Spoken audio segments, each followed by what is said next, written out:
The mountain that wouldn't break. Life in the valley. In a small village tucked between the Andes Mountains and vineyards of Central Chile, lived a young girl named Isabel. She was the daughter of a farmer who grew grapes for wine. Her family was not rich, but they had love, laughter, and the strength of the land.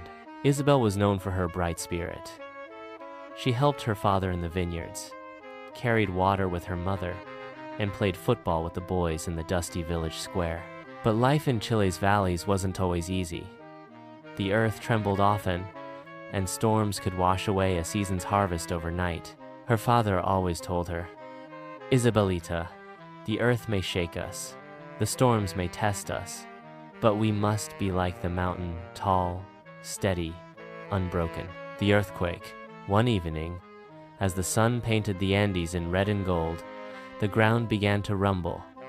At first, it was a whisper under their feet. Then, in seconds, the earth roared. Houses shook, walls cracked, and people screamed as they ran to open fields. Isabel clutched her little brother, shielding him as the earthquake ripped through their village. Her family's vineyard fences collapsed, the water canal burst, and part of their adobe home crumbled. When the shaking finally stopped, the village was silent, broken but standing. Isabel's father walked the vineyard rows in shock. "The harvest, it's gone. We have nothing left." For the first time, Isabel saw despair in his eyes. The weight of loss. The days after the earthquake were the hardest Isabel had ever known.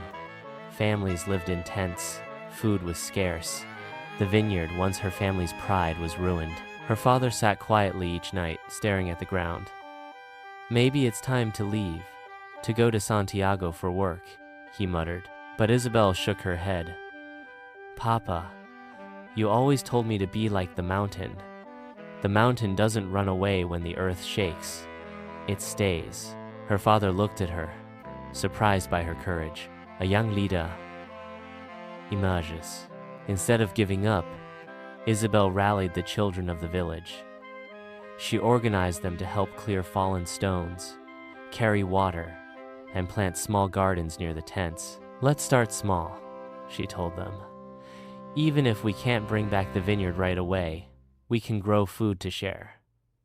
She convinced the adults too. One by one, families began repairing fences, digging canals, and replanting vines. The village came alive again, not because everything was easy, but because they worked together, piece by piece.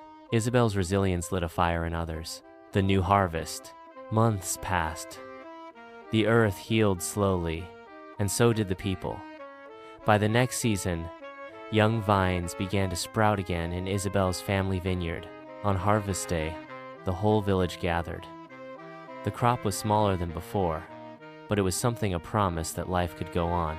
As her father pressed the grapes with his neighbors, he turned to Isabel and whispered, "You were right, Hija. The mountain doesn't break. And today, you showed me that we are mountains too." Years later, Isabel grew up to be a teacher in her village. Whenever her students felt discouraged, she pointed to the Andes behind them and said, "Do you see those mountains? They have stood through centuries of storms and earthquakes. That is what resilience is, standing tall no matter how many times the earth shakes beneath you." And the children would remember, because they had lived it too. Moral of the story: resilience means refusing to let life's hardships define you. Like the mountains of Chile, we may shake, we may crack, but we do not fall.